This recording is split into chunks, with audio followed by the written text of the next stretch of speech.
j'ai l'assurance que ni la hauteur, ni la profondeur ne pourra nous séparer de l'amour de Dieu manifesté en Jésus-Christ, notre Seigneur.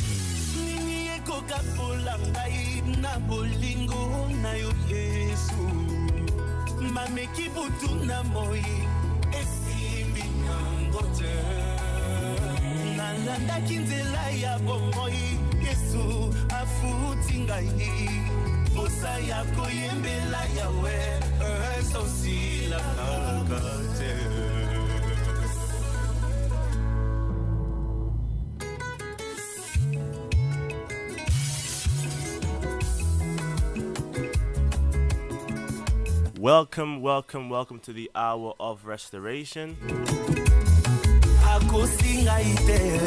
We are glad to have you here today. We are really glad to have you here today.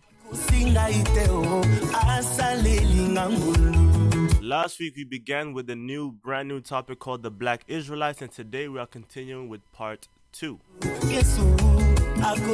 Tell a friend to tune in. We'll see you in a short 5 minutes.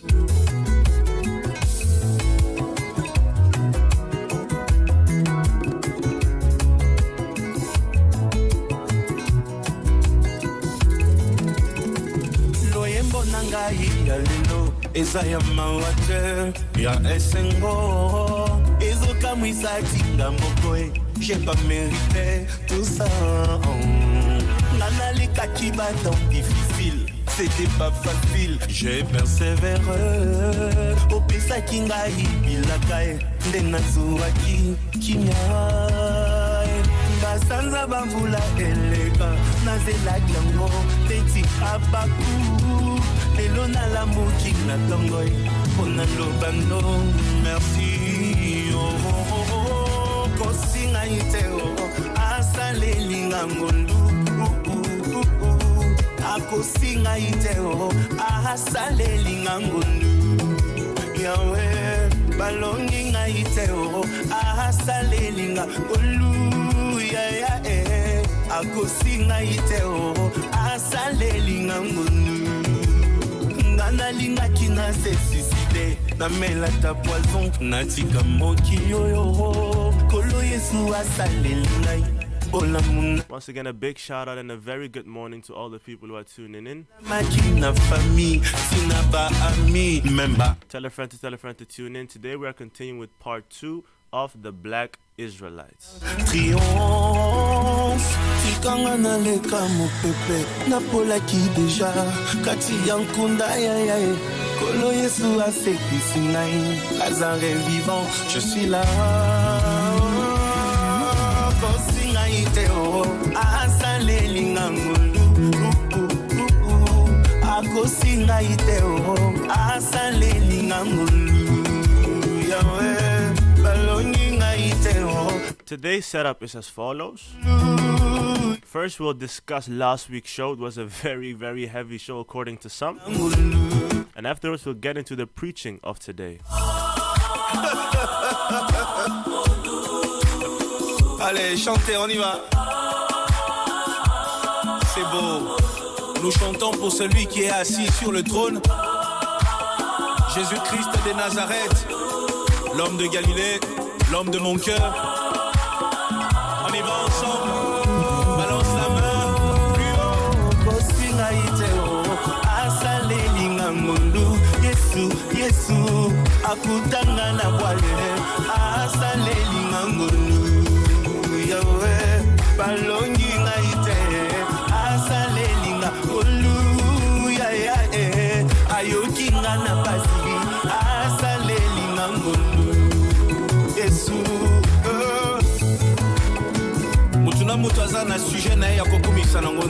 In a short 1 minute, we'll get straight into the topic of today. Tell a friend to tune in.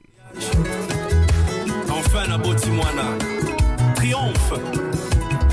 Allez, je peux peut-être au solo bar. La coutelle na yesu na vinangai. Allez, danse pour et chante.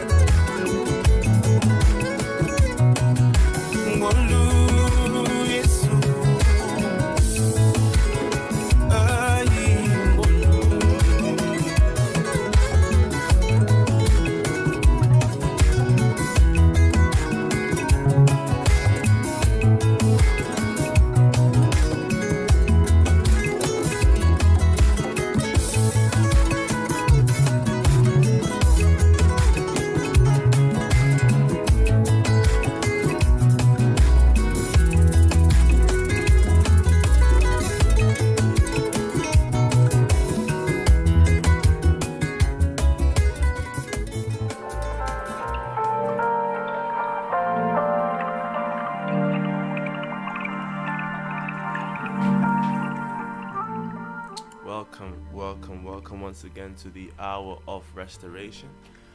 We are very, very pleased to have you guys here. I have two of my own brothers here with me today. My brother Olua Anan. I have my brother Anan here with me. I have my brother APC with me today. And as I said during the intro, today we'll start with with part 2 of the topic called the Black Israelites. It may sound a bit strange, the Black Israelites, but we have to put it there. Last week we started with part 1, so if you missed that, make sure to check it out. We were talking about the color of the Israelites according to Scripture, so you should be able to watch that show again. And because we placed all the verses in the comment section, you should be able to go through those verses by your own time, whenever you have time, whenever you find space and to do that. And today we'll talk about part 2 of the topic, and that will be during the preaching. But first of all, we need to get back to that show with my two brothers here, because we spoke about the color. Some things are a bit confusing to some. So we'll recap that and then we'll commence to the preaching. And on to the listeners and followers, I say if you have any questions, post them in the comment section on YouTube. We are live there. On Facebook we are also live. And even if you have questions afterwards, after the show, send us a private message and we'll get straight to your answer, or to your question, excuse me. Now guys, maybe you can briefly give your names. I gave you a nickname, but you can give your name so that they may know who is bringing the statements today. They have to know. Okay, I am Apoka, and comes from Apocalypse. Apocalypse. Yeah, legendary. And I feel good.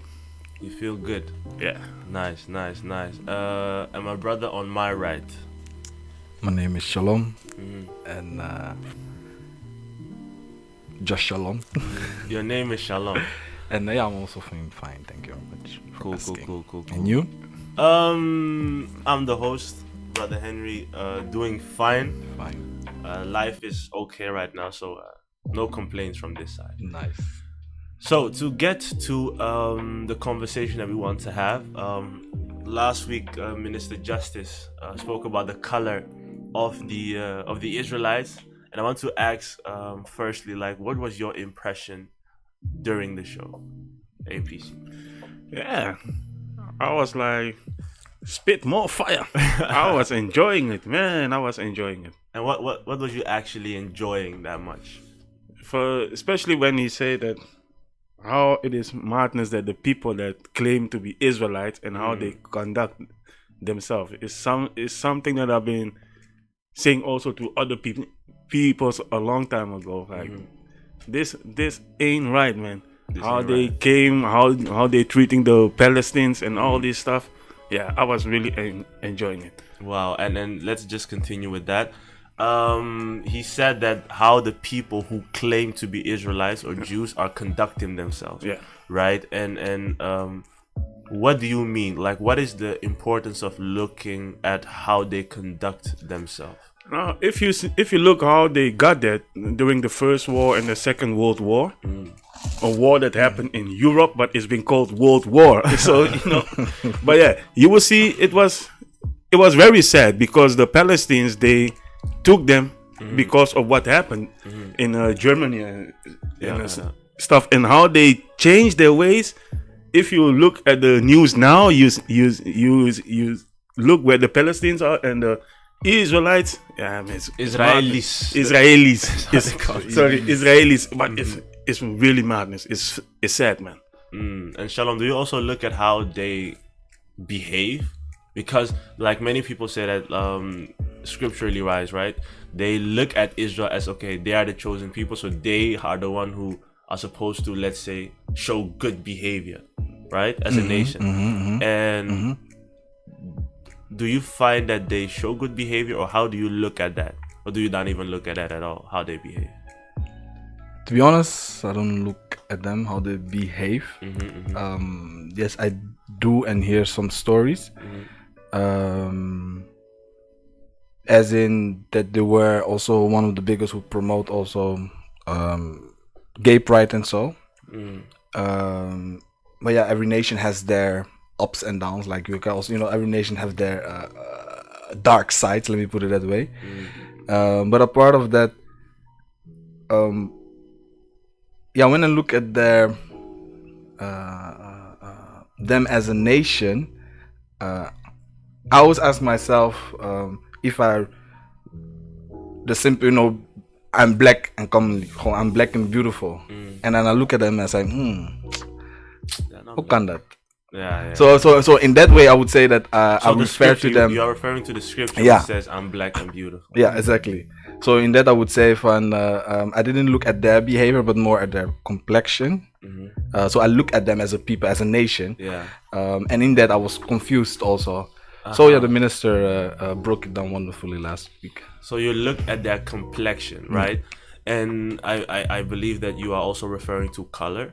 Yeah. And to jump straight in, why should we know the color of the Israelites? Because many people, when they are presented with this topic, like the color of the Messiah of the Israelites, they are like, what does it matter? So according to you, why should we actually know the color of the Israelites? Because that's what we discussed last week. To make it practical, like how people would refer to Beethoven as a white man, for instance. It did something psychology, with their mindset, as in people, like all good things came from white people, for example. But when you hear Beethoven is a black man, they will be like, how come? Who?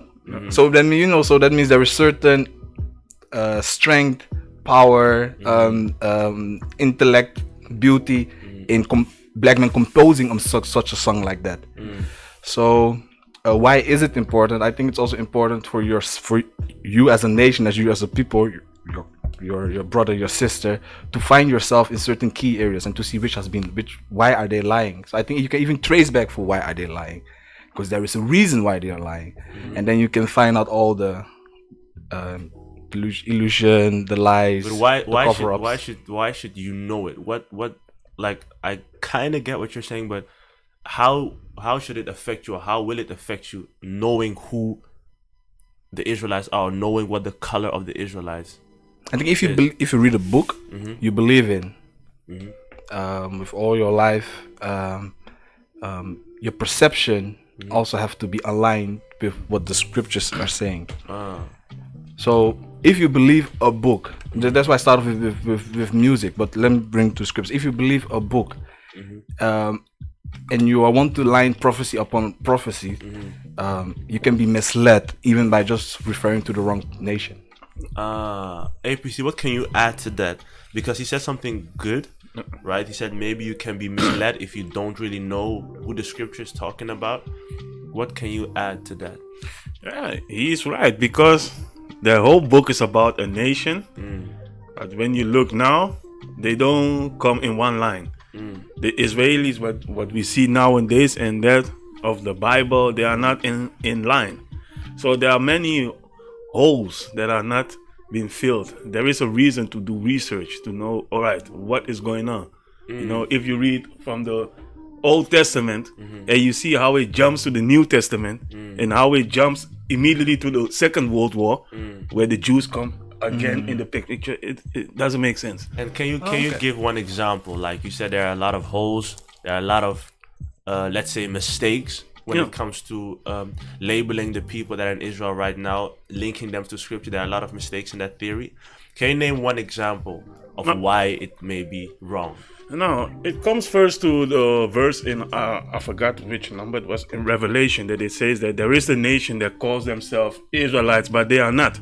That is where it first starts. And when you look further, what they believe in makes no sense according to what has been written. These Israelis, when you go there, you ask them concerning their doctrine, and they explain to you it doesn't line up with what has been written. And the whole book, the Bible in itself, it is not complete. There are holes. We all know that the story there are missing books and stuff like that. Like the story of Esther, it cuts in there are so many stories that is worthy to do a research, because there are not a lot of answers. Yeah, so that's why I think for myself it is very important.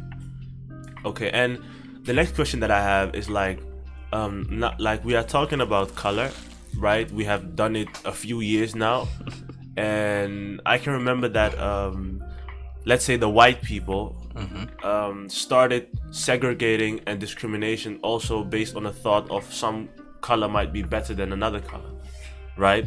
So what I want to ask is, I think even a German professor by the name of Bloomberg or something, he came up with a race theory based on, okay, this color is superior, that color is not superior, and that created a sort of separation, right? I'm not saying that that's exactly what we are doing, but does emphasizing on the color promote separation, or do you think that this is something totally else?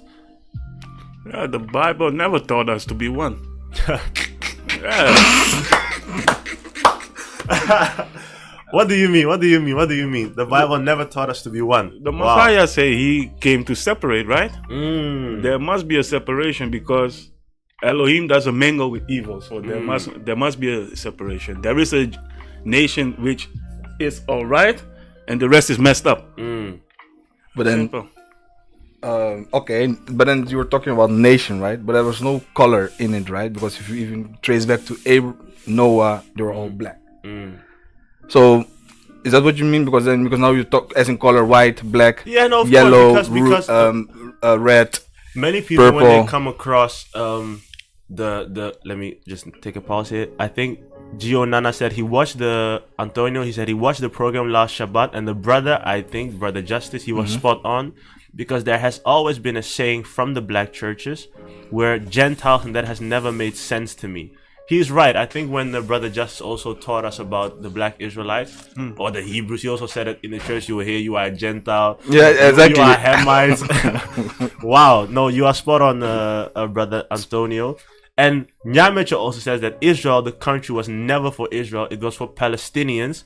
The Israelites are a tribe, a black tribe, which now have been made white. Right? So now that everybody has the perception that Israel is white, you'll see that when people come across this teaching that the Israelites are black, and they see how many are communicating that theory or that doctrine or that truth to some, many people say that, okay, this sounds racist, because many of the ministers are bashing. So that's why I'm asking that. Does that teaching also promote kind of separation? Because some people now differentiate themselves from white people, right? It might not be right, it might not be wrong, but they do white it. People also differentiate them from black people. based on false history, their lives is they're monkeys. They're all. They can still call you that. No, I get it. So what you guys are saying, if I'm correct, is that there has been separation all the time. APC says Elohim never called us to be one, and you are right, Shalom. Like, to be honest, they also do bring separation. And not they as in white, black, or as in nations. That's why you always have civil wars. Those back in the days, you have the Canaanites against even the brothers.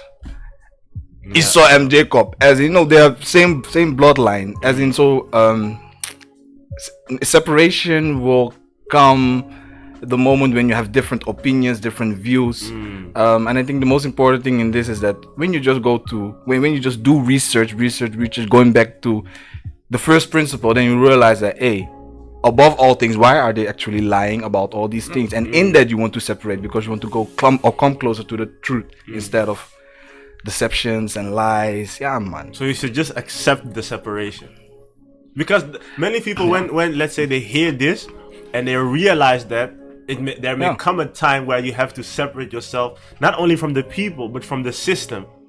Yeah. So when you teach Israelites are black, you need to go. Many Americans went back to Africa. You need to realize that this teaching comes also with a separation of the system. So you can't go to the government and then you get paid when you don't have a job. You can't just expect that you are sick, you can go to the hospital, because that is also part of the whole system, right? So how do you look at that? I was about to ask you about that. Actually, I need to. So how do you look at that? Let's say if we promote this teaching, are you also ready to really separate yourself? I think the story of Moses is a good example, man. Elaborate on that. I don't know Moses. I don't know. Moses I don't find know. out I don't about know. No joke. his people, Yeah. and he wanted to do it by his own force. Yeah. Ended up killing somebody. Until Elohim took him apart for many years. He trained himself. When Elohim found he was ready, then he came. I told you, when I heard the first time about the Hebrews, I thought I was on fire. You thought, eh? What my father did with me and my pastor, my former pastor, the fire burned me. Wow. So by the time Elohim is going to make sure that there will be a way, because if you go by your own force, man, No chance. they will lock you up, man. They will lock you up. They will mess you up. And that's why people also want. Yeah, if you hear it for the first time, of course there was emotions. We're human beings. Emotions rise up. You'll be like, nah, man. can't- Let me go to Afri. Then you go to Afri. You don't have a job. You don't have a plan. You run back. you run back. I love this system too much. Then you promote the pastor. I love the watermelon. Yeah. So man, I think by time, man, just prepare mentally, spiritually, and take it easy step by step. Yeah. Man. And the minister to because this also comes down to what you guys are mentioning. The minister made one statement. It was as if he was speaking in parable. He said, "The bridegroom cannot come until the bride is ready." You get that one? Get that one. You get it, fam? You get it from. Okay, so Shalom, you said, what does that mean? You said, so what does that mean? When you are having a wedding, you want to invite your you need your family to come together. Because when you have a wedding, your family, the family of your wife also have to come together, because they have to seal the covenant also, and then later you can go to the bed also to seal that covenant. So if your family, your stock, your own nation are not ready to come to the bride to seal certain deals, man, then how can the two become one? So basically, we have to know our roots, man. We have to know the stock. We have to know our heritage. We have to know our history, because then we will be enlightened, and then we will come to our senses. For hey, man, we have been lied to. We are actually more than who we are, because in that the Elohim will be like, man, finally my people are ready to receive me. So anything to add, APC? No. So like I think the minister used the parable. I don't know if he used that, but there's one parable in, I believe, Luke and also Matthew, that says that about the fig tree, right? When you see that the fig tree's leaves are growing, then you know that the summer is nigh, and that means that then you know that the Messiah is about to come. Right? So when the people of Elohim, of Yah, know who they are, what their mission is, and the revival starts, that's when you know that he also is about to come. So that's what the parable meant with the bride not being ready. If the people don't know who they are, they are not calling out to Elohim, they don't realize what they have to do. What should Elohim come for? Because there's also a pattern in the scripture that Elohim only came when the people started calling out to him, right? So that's what the minister meant with the parable. If you missed that show, make sure to go back to YouTube or Facebook, whatever you like, and you'll be able to see that show again. Question. So because you mentioned the revival, is the revival only linked to color? The revival is linked predominantly to the nation of Israel. Okay. So you'll see that also in the nation of Israel, sometimes strangers were also found among them. But that's why I said that the pattern in scripture is usually when the people cry out, they call out to Elohim, then a messenger is sent, and then you'll see that Elohim begins to manifest himself. But nowadays, as the minister rightfully said, we are in Christianity. Yeah, because he also said revelation. Indeed. What is it? What word did you use? Revival. Revival, indeed. Because people also mentioned that we're in revival. We're revival. So that's why I'm asking the question, because I'm also asking that question. They are reviving to Zeus. Their revival is in another god. But that's why we have to repent and come back, and that's what the ministers have rightfully said. But let me see. Yeah, to come back to that, that people have to know who they are before Elohim comes. Like APC, how do we get ready? What should we do to get ready, actually? Work on ourselves, self-study, live righteous, live right, because it starts there. It starts with a change. Try to do better.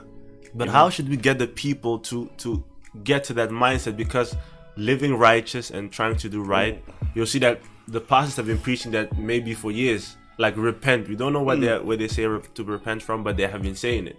So how do we get, let me say, the people who know it? How do we get the people who don't know enlightened? It's what we are doing right now. We are preaching. It's on live. It's on live. Facebook, on YouTube. Yeah. The Messiah said it will be like the days of Noah. Noah was screaming for 120 years. But unfortunately, people, they are Christianity has brainwashed a lot of people because these kind of stuff, what we are talking about, we are not the only one that is talking about this. Right now, there are boys standing there in Belma Arena. They are crying out loud. Around the whole world, people are... I personally believe Elohim, he himself, is making ways for those who hear it to change their ways. And that we cannot do it by our own force. But that we still have to do what we are doing. That's all that we can do. You can plant a seed, but it is Elohim that makes the seed grow. We can cry out loud. But yeah, let's thank Elohim if one will change his way. Wow. Yeah. And Shalom? Nothing to add, man. Why not? He said it all. You said it all. Okay. And like sometimes it seems as if this teaching maybe or speaking these kind of things might not be enough to get maybe somebody out of another religion, right? Because I can remember that when I was a bit younger, my brother already knew, right? Whatever is spoken today. Sometimes he warned me for certain things that I was doing, but I had no time to listen, right? He was my brother, but yeah, it took me maybe a few years before I actually, started showing interest, right? So this might be a difficult question, but what else can we do to maybe get people out of what we label as deception, which might be Christianity, Islam? It might be hard, but what might we do else? Is this the only thing that we can do? Yeah, to be honest, we at this age, we have a lot of tools, man. We have a lot of opportunities. That's why I remember the scripture say that the nation of Sodom and Gomorrah will stand up against these people in the last day, because they didn't have Justice, Chris Jeff, Minister Bennett, all those preachers. They didn't have YouTube. Now we have a lot of tools, man. Do you know how much things we have now? Can you remember 10 years ago? Certain truth, if you wanted to, you must go to the library, go a lot. Remember, can you imagine people that found out the truth in the 80s? They didn't have the internet. They didn't have all this stuff.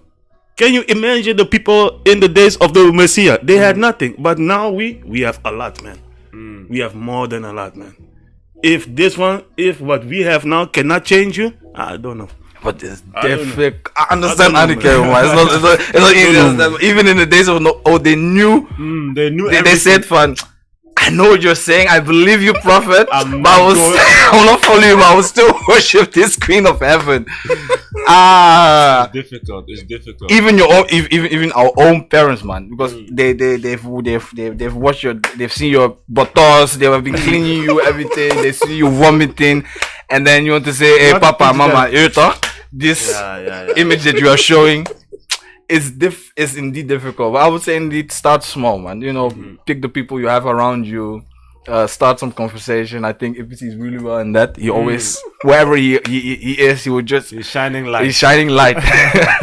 He's indeed shining light on one. The reason why I'm asking it is because nowadays what we label as truth, right, by the Black Israelites or whatever you want to call them, is maybe knowing your heritage, right? Knowing the Israelites were black.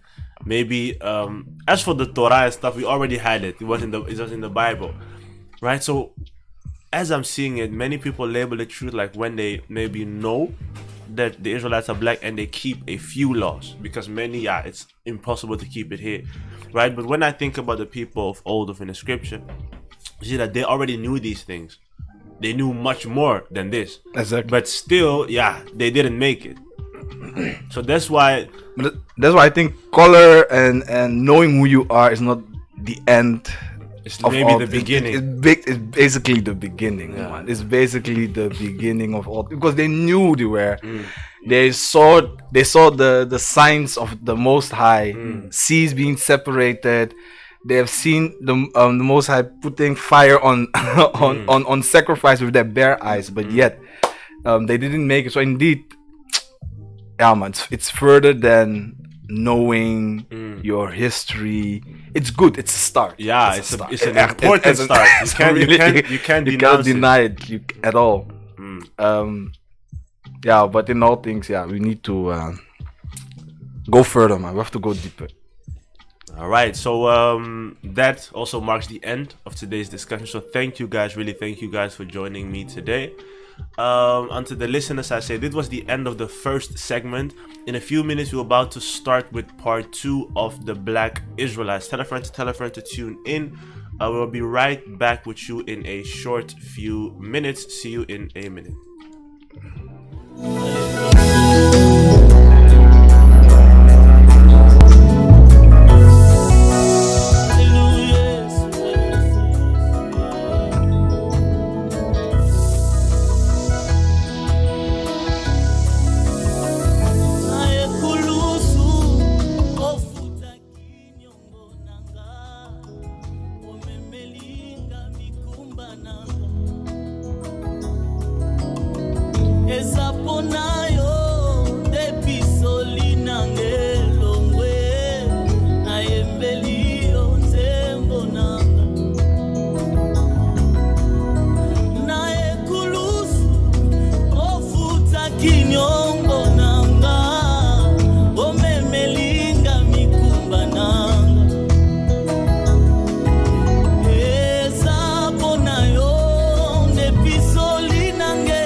Once again, tell a friend to tune in.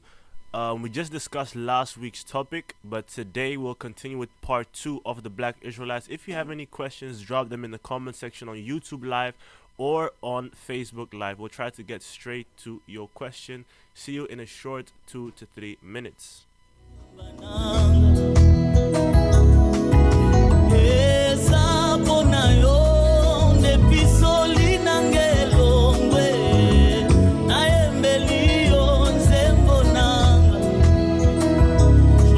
Ces moments avec le frère Michel, est-ce qu'il peut s'approcher? On va chanter ensemble ces sons.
Sur la croix, mon Seigneur, tu as mis quoi ma honte?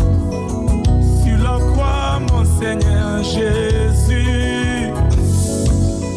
Kati ya kolela na yo, koseka nange batamaki.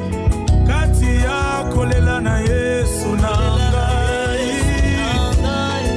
Kati ya bapota na yo, lobiko nange batamaki. Kati ya bapota na yo Yesu na ngai. Ekulusu ne resume ya basolution nanga na se na moi. Nini na koluke zangi kopesa mane kulusu na yo. Atana zangi bana baza ne kulusu na yo. Na zangi libala ezala kane ne kulusu na yo. Atana zangi kimya ezala kane kulusu na yo. Sonya libota na ngelo wakane kulusu na yo. Mystère kulusu bazo kufela ngaye. Et pourtant nazate Asia memi provision. Yalobi kopona bato bakoya 2000 après. Ekulusu soni nangelo kwawe. Kulusu soni nangelo kwawe. Ekulusu soni nangelo. Ekulusu nekulusu. Kolela nangelo mwene kulusu. Soni nanga nekulusu. Nalela metango na ye nekulusu. Nasenga na swateme nekulusu. Bapimelanga partume nekulusu wewe. Riche nekulusu weye. Alléluia. Est-ce qu'on fait chanter comme ça? Kumama Yahweh, Kumama Yahweh, Kumama Nzambe na Nguya, Kumama Yahweh, Kumama Tana Maloba Bete Topesio, Kumama Yahweh, Kumama Tana Ba France Koero, Kumama Yahweh, Kumama Tana Ba Verbe Oyo ya Mikel, Kumama Yahweh. Il suffit okota na motema, bongo yo swata loye. Il suffit okota na motema, bongo yo soit ma sanzoli.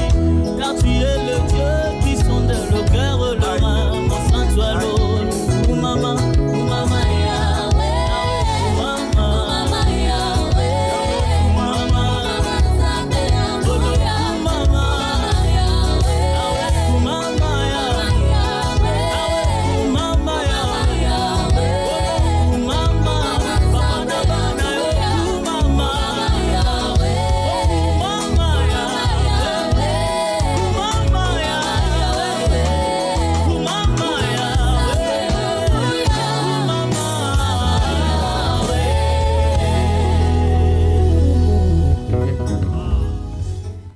Shalom, shalom, shalom unto all our viewers and listeners.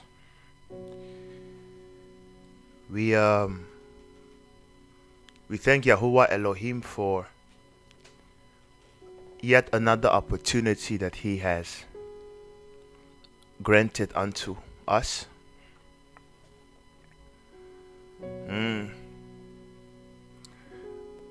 The world in itself and all the things it contains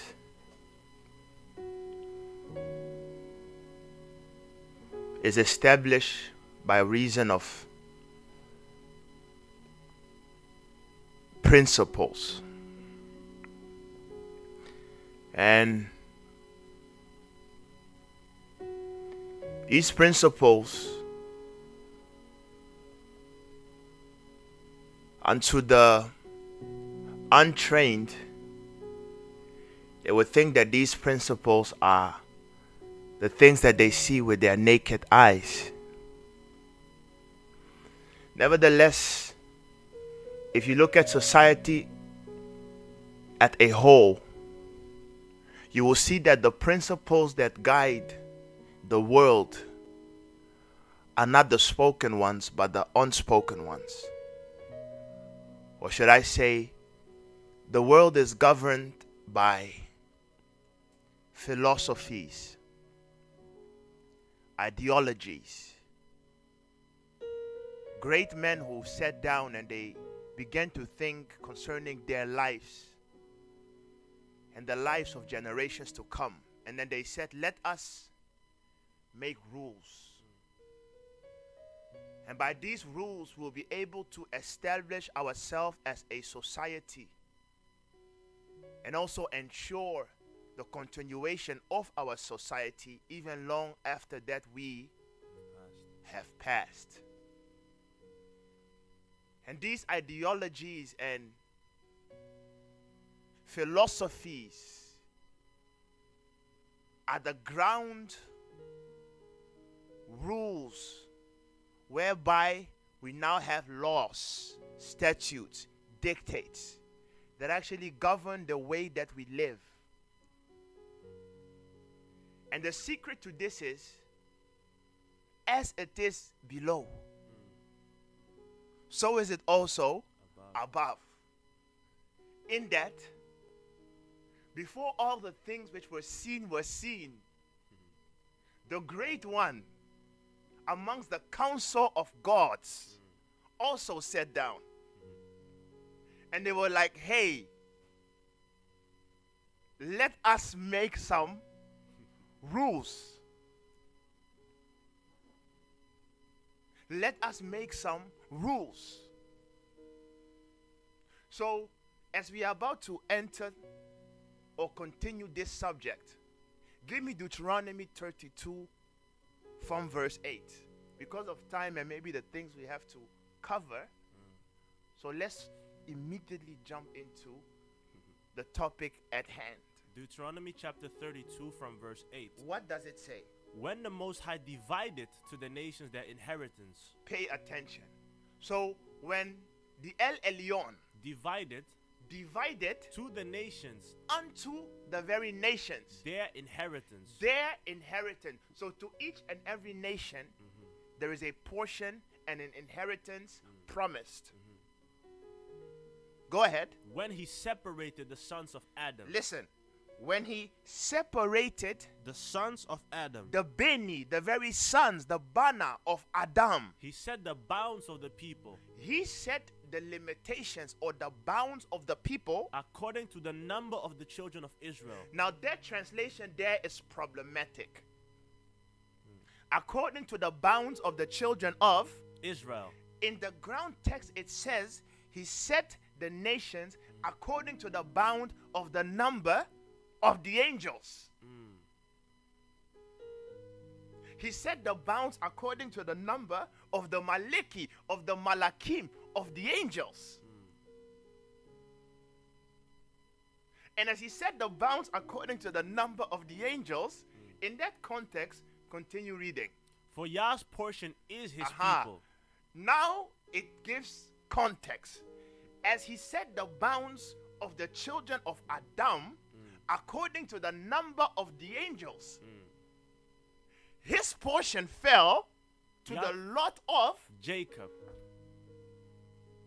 That's why I said, as it is here, it is there. Or rather, should I say, as it is there, it is here. That's why I said in the beginning, the great one sat amongst the council of gods, and they were deciding certain things. And Elohim said, you know what? Let us then begin to divide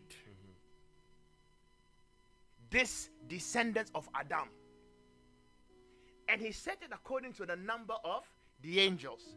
Now the question is, how many angels is he speaking of?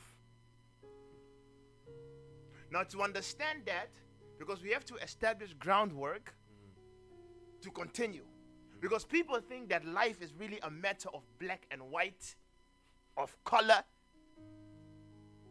Which it is a context of it, but this far surpasses the issue of color. Because not all blacks, Israelites. that's the problem. That is the problem. That is the problem. So he set the bounds according to the number of angels. Before we continue this verse, now give me Genesis. Chapter 10.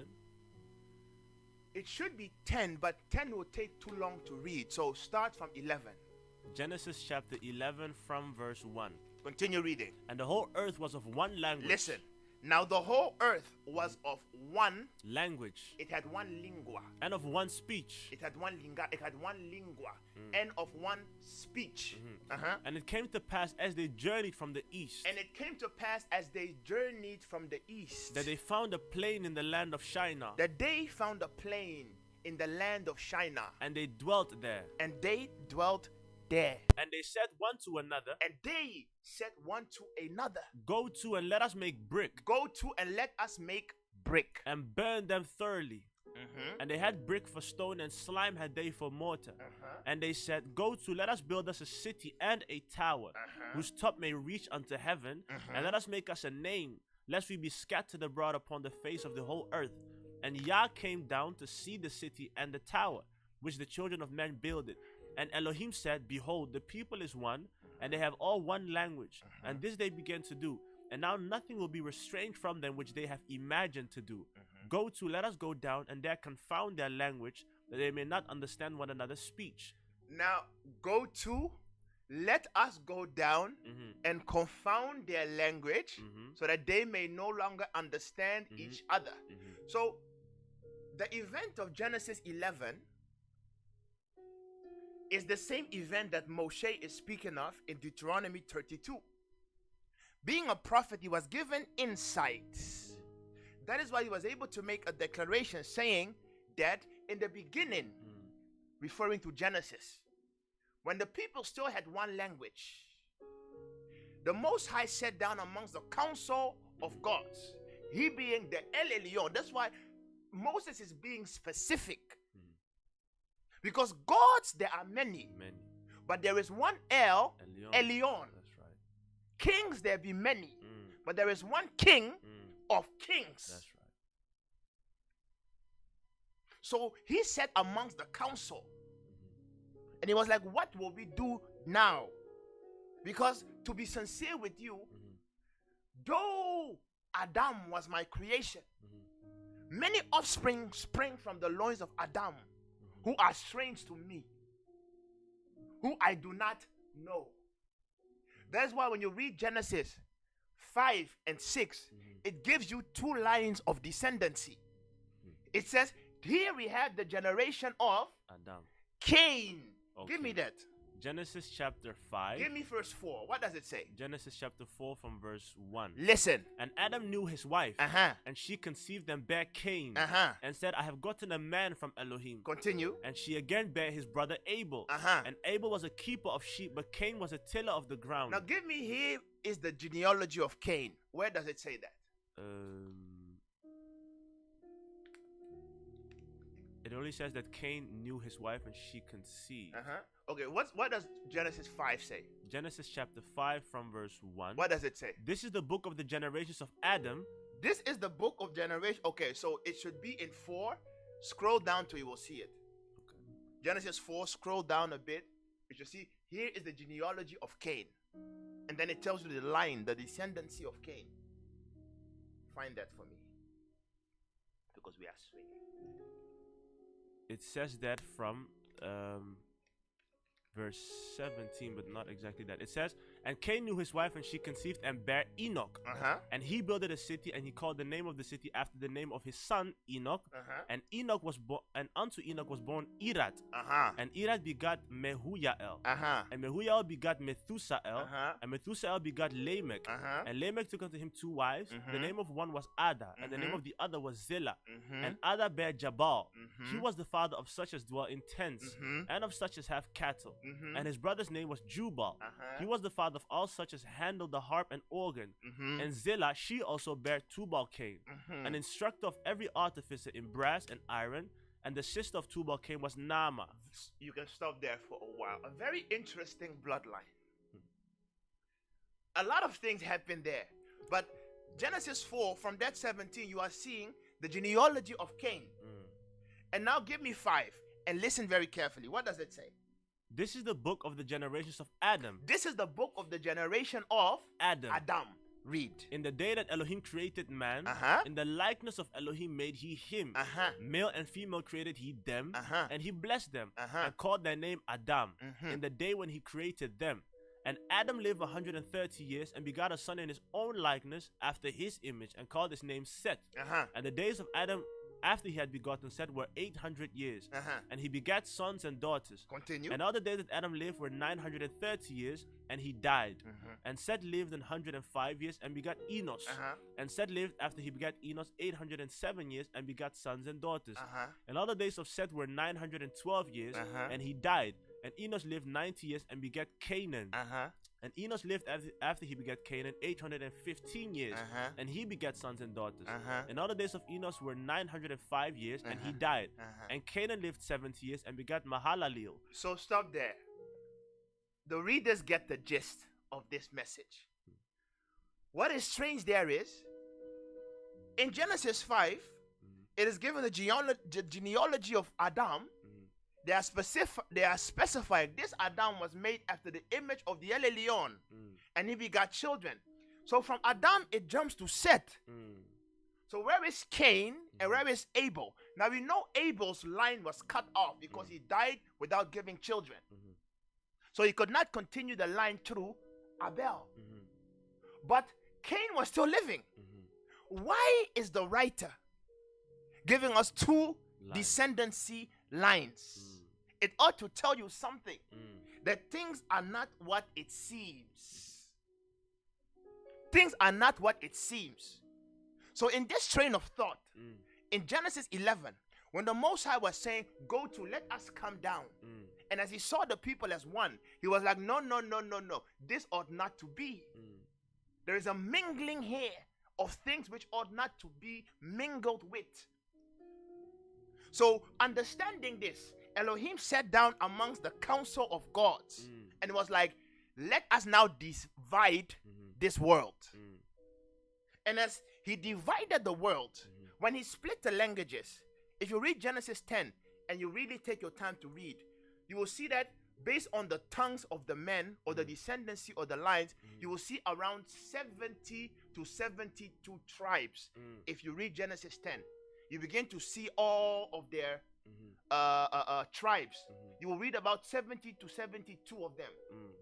So as he divided the nations based upon tongues, he divided it based upon 72 Malachim or prince angels.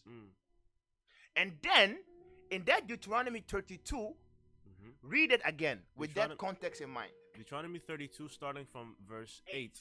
When the Most High divided to the nations their inheritance, when he separated the sons of Adam, he set the bounds of the people according to the number of the angels. The number of the angels. And not according to the number of the children of Israel. Because if you take it like that, according to the number of the children of Israel, you will come to the conclusion that he divided it in a portion of 12.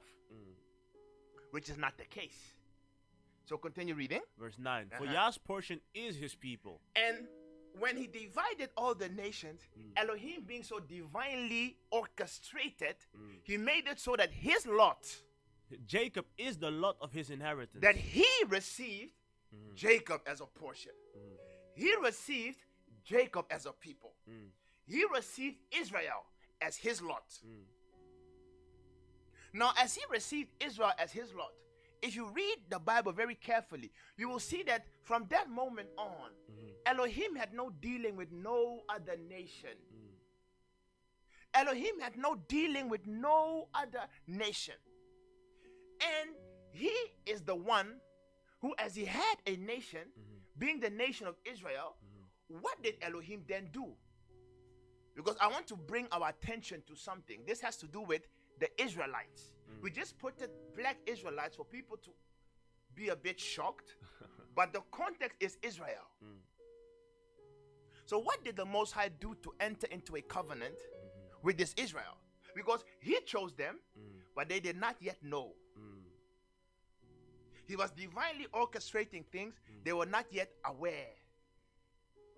So that's why you will see that there were around 70 people. Usually Elohim, what he did was from Adam to Enoch to Seth to Eber. He then chose Abraham, and he was with Abraham, and he entered into a covenant with him, and he said, I will give you a land. And then he said, you will have children. But even all the children Abraham had, some the Most High accepted, others he did not accept.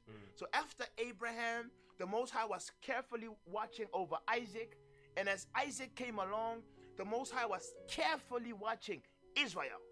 And when Israel came along, in Elohim's plan, he was like, now it is the time for me to reveal myself to them. To reveal myself to them. So when was the first time that Elohim revealed himself and declared himself to be a national God? A national God. When was the first time he declared that? We all know he declared during the Exodus. When he took the people of Israel, when he took them out of Israel, Elohim entered into a league, into a covenant with them.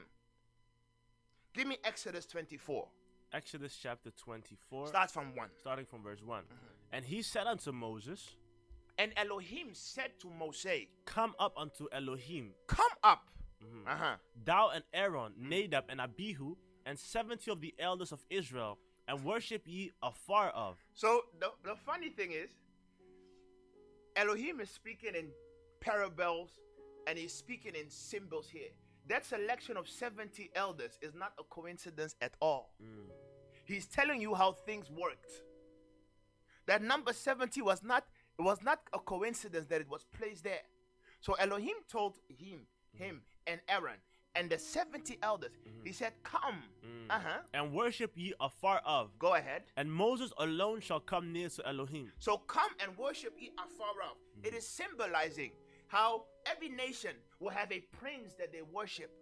But from all these 70, he will pick one to come up to him. Go ahead. And Moses alone shall come near Elohim, but they shall not come nigh. Neither shall the people go up with him. And Moses came and told the people all the words of Elohim. Go ahead. And all the judgments. And all the people answered with one voice and said, all the words which Yah had spoken we will do. So Elohim told them, listen, I want to be yours, and I want you guys to be mine. So they exchange it. They exchange promises. Elohim was like, I will do this for you.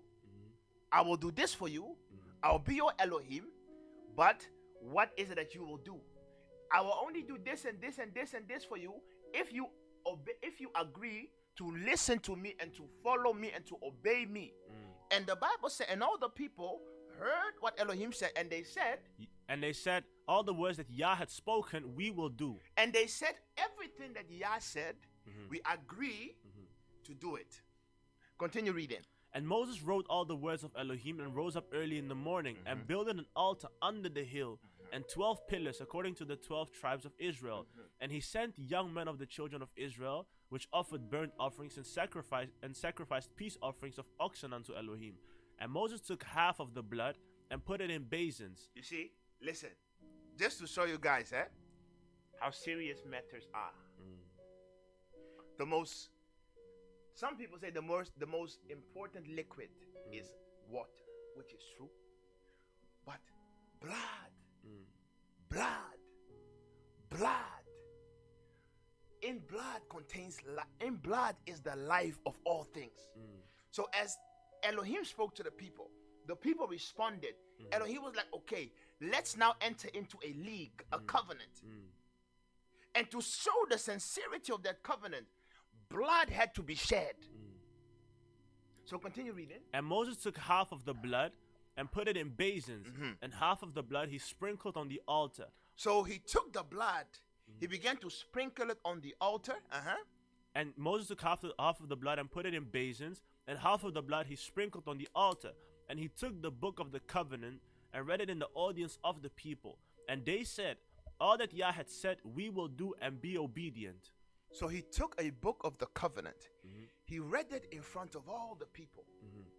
So the question is, Arike, what is a covenant? So verbond in Dutch. In Dutch, what is a covenant? Can you look? Ah, okay. Yeah, can you look up covenant definition? Covenant. What does it mean? Because we are on a quest to identify the people of the book. That is the quest. Our brother made a point last week, and he showed us how to identify them by their physical appearance, which is one aspect. But the identification process has more layers than just one. Covenant means. So what does a covenant mean? Give us the source. What are you reading? I'm reading from Oxford Languages. The Oxford Languages. Covenant. Go ahead. It says an agreement. Listen.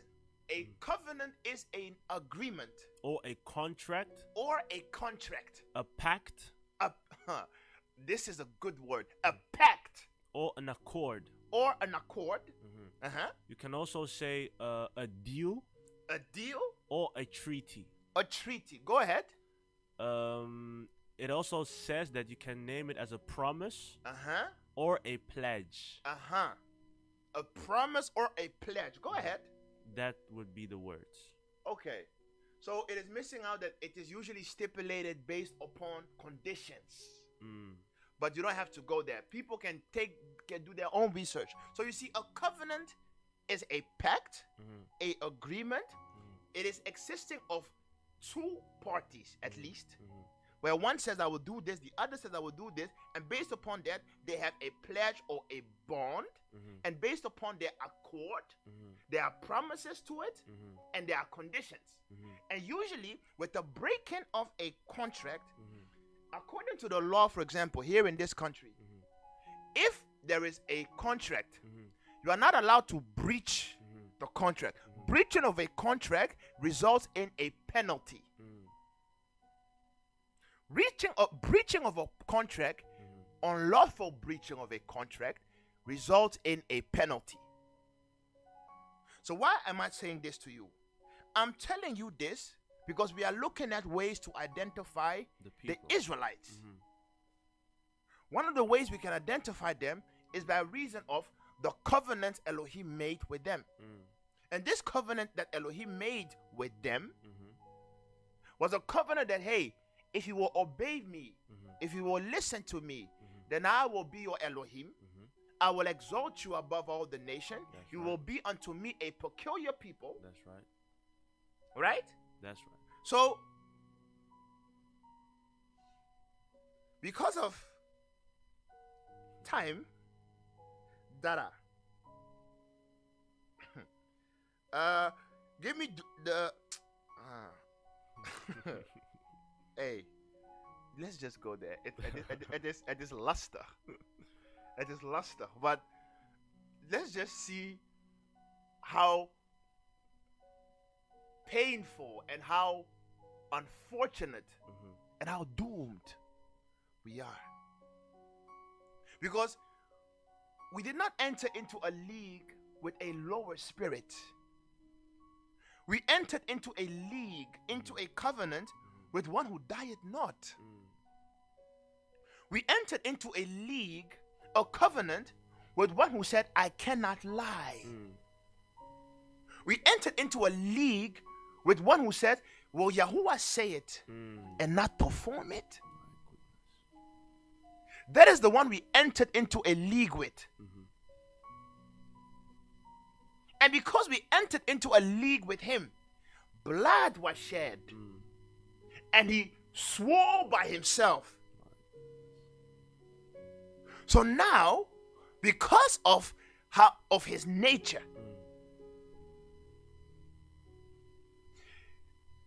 as he tied himself to us, he can never let go again. Though we try to let go, we try to run. He's like, because of the league I entered with you, I can never let go of you.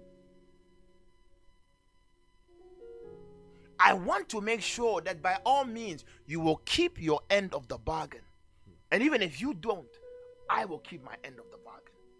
And I promise you that if you listen to me, I will bless. But if you disobey me, Verse let's just read Deuteronomy. Deuteronomy chapter 28 from verse 15. No.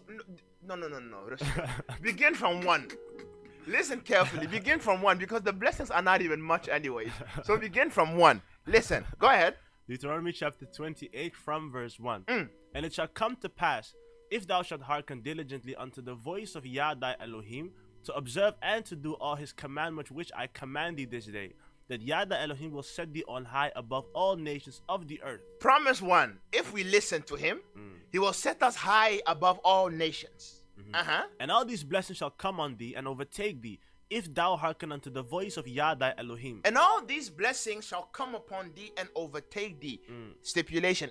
If thou shalt hearken unto the voice of Yah thy Elohim, blessed shalt thou be in the city, and blessed shalt thou be in the field. the land will provide blessings. In the city there will be blessings. The land will be fruitful. In the cities you will be able to build, establish whatsoever you want. Blessed shall be the fruit of thy body. Blessed will be the fruit of thy body. Listen, when he said the land will be fruitful, and the funny thing is that with every promise Elohim makes, the conditions have to be so that should we obey, the land already should be ready to yield to that promises. When he said blessed will you be in the field, it means that the land in itself already should be in such a state that once the people begin to obey, the land will be fruitful. So it means that the possibility to be fruitful ought already to be embedded in the land. Go ahead. Blessed shall be the fruit of thy body. Blessed will be the fruit of your body, which means that physically speaking, you already ought to have the potential to be super strong. So, because it is easier to block something and to release it at the proper time than to not make that thing there and to have to create it in order for it to work. That's why the European Union, when you have your car, every car has a lock. That's why a lot of the cars, the hackers of the cars, they will go to a garage, they will say, "Ego ma auto tuner." When they tune a car, they release the lock on the car. But every car fabric already makes the car with the potential to go 100%. But because of European regulation, every car is tuned or limited to function at around 70% capacity. So the option to unlock it is there, but the car is locked.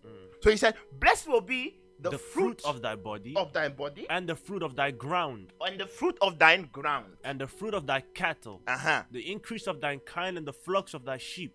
Blessed shall be thy basket and thy store. Blessed will be your basket and your store. Blessed shalt thou be when thou comest in, and blessed shalt thou be when thou goest out. Yah shall cause thine enemies that rise up against thee to be smitten before thy face. They shall come out against thee one way, and flee before thee 7 ways. Yah shall command the blessing upon thee in thy storehouses, and in all that thou settest thine hand to do. And he shall bless thee in the land which Yah thy Elohim gives thee. And Yah shall establish thee an holy people unto himself. And he will make you a set apart people unto himself. As he had sworn unto thee, if thou shalt keep the commandments of Yah thy Elohim, if, and walk in his ways, and all the people of the earth shall see that thou art called by the name of Yah, and they shall be afraid of thee. And Elohim shall make thee plenteous in goods, in the fruit of thy body, and in the fruit of thy cattle, and in the fruit of thy ground, in the land which Elohim sware unto thy fathers to give thee. Elohim shall open unto thee his good treasure, the heaven to give the rain unto thy land in the season, and to bless all the work of thine hand. And thou shalt lend unto many nations, and thou shalt not borrow. And Elohim shall make thee the head and not the tail, and thou shalt be above only. What a blessings. And thou shalt not be beneath. What a blessings. If thou hearken unto the commandments of Yah thy Elohim, which I command thee this day. How sweet life would have been. Verse 14. And thou shalt not go aside from any of the words which I command thee this day. The question is then, these are all the blessings. These are all the promises. He then stipulates and says, if you will obey. Now, for all the students of the Bible, the question is, did they obey? Did they obey? They surely did not. Did they obey? They surely did not. What does the Bible say in the book of Daniel? Which verse? When he started praying, Oh, he said that we, our fathers, have all sinned against thee. and we broke the covenant, Mhm. and the curses came upon us That were written in that the book were of written the in law. the book of Moses. Mm.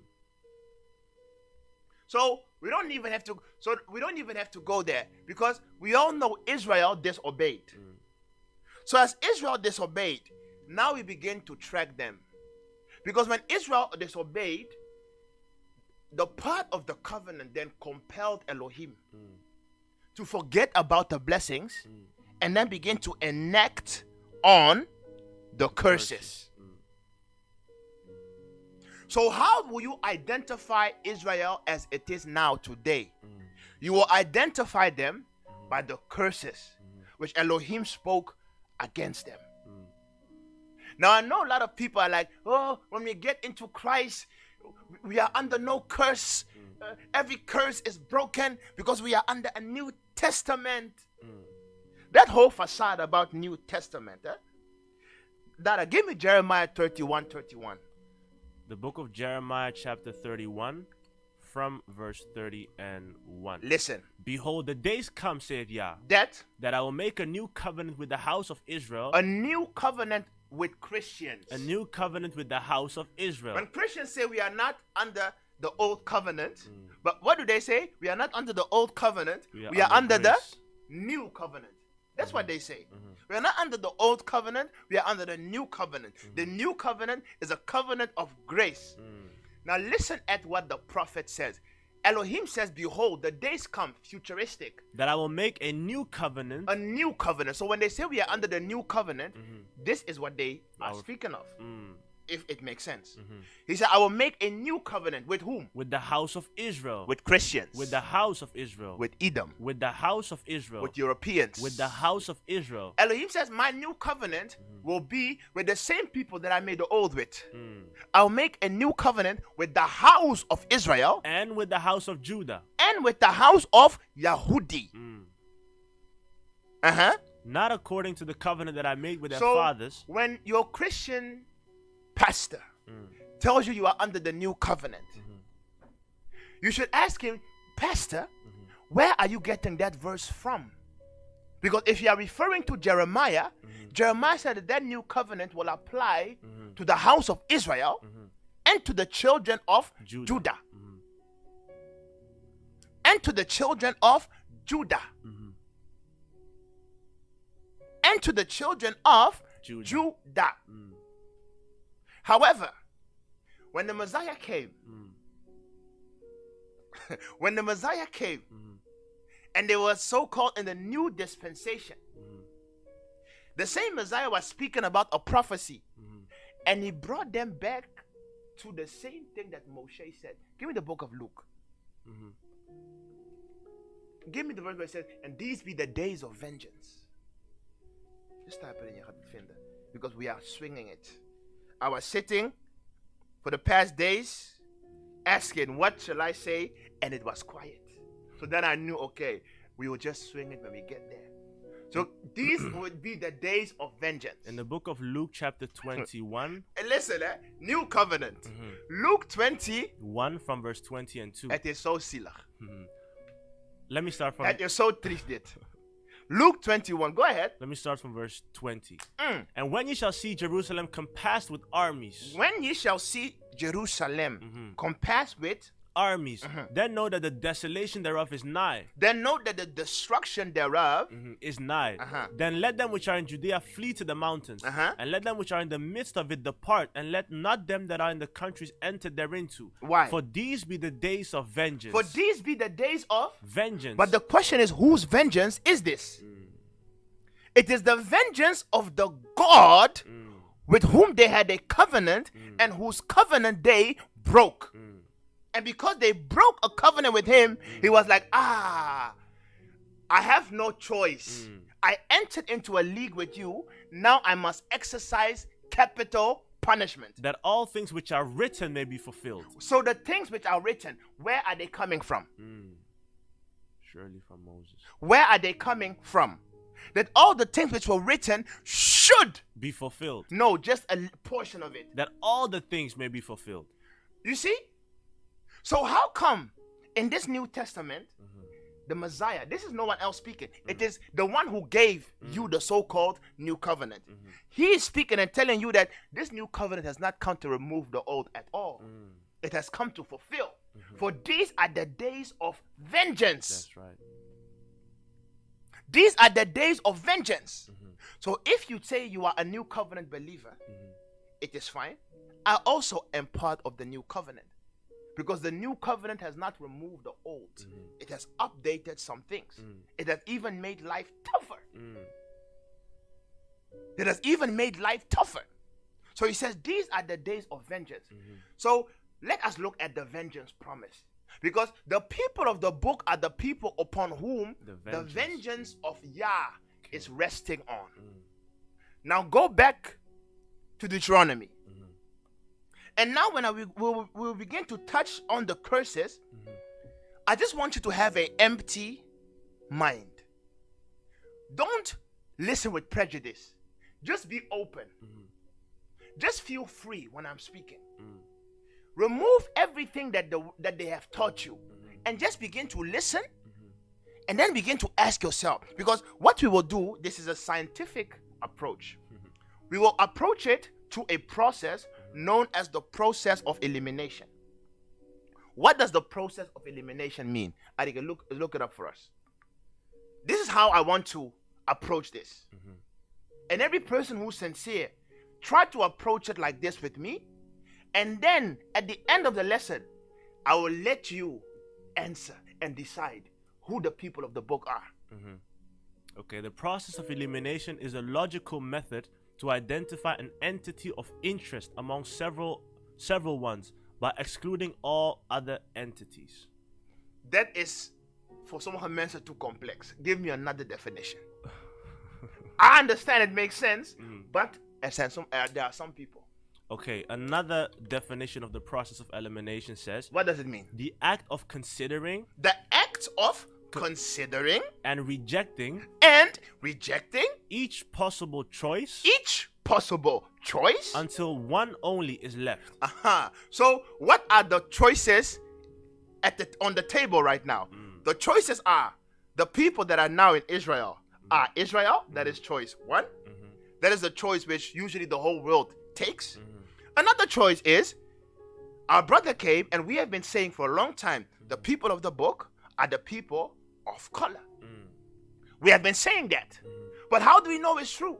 We gave Bible references, but to some that is not yet enough. Then we say, okay, no problem. Or another choice is some people believe that we don't know who the people of Israel are because they are lost. So we have certain choices, certain options. And the process of elimination means The process of elimination is the act of considering so we will consider all the three of them and rejecting and we will begin to reject each possible choice until one only is left. Is left. So how will we do that? We will use the Bible as our compass and we will look at the curses because the wrath of Elohim rests upon the people of his choice. Why? Because they broke the covenant with him. Elohim wanted us as a family and we went away from him. So now, having set the stage, we have around 40 minutes to break down some of the curses, to let you identify who is who. So now, Darius, begin from verse 15. Deuteronomy chapter 28 from verse 15. Go ahead. But it shall come to pass if thou wilt... when he's the statement, the beginning of this statement, and it will come to pass. Go ahead. If thou wilt not hearken unto the voice of Yah thy Elohim, that to observe to do all his commandments and his statutes, which I command thee this day, that all these curses shall come upon thee. That all these curses shall come upon thee. Shall come upon thee. And overtake thee. And it will take over you. Cursed shalt thou be in the city. Hey. Cursed you will be In the city. in the city, And cursed shalt thou be in the field. and cursed you will be in the field. Cursed shall be thy basket and thy store. Now, the funny thing about this chapter is Deuteronomy chapter 28, it has 68 verses from 1 to 68. The part of the blessings are from 1 Till 15. to 14. 14. And from 15 to 68, it are nothing but curses. So it tells you that in our days and time, Elohim is more busy punishing than he's blessing. Because the people are more busy disobeying than they are obeying.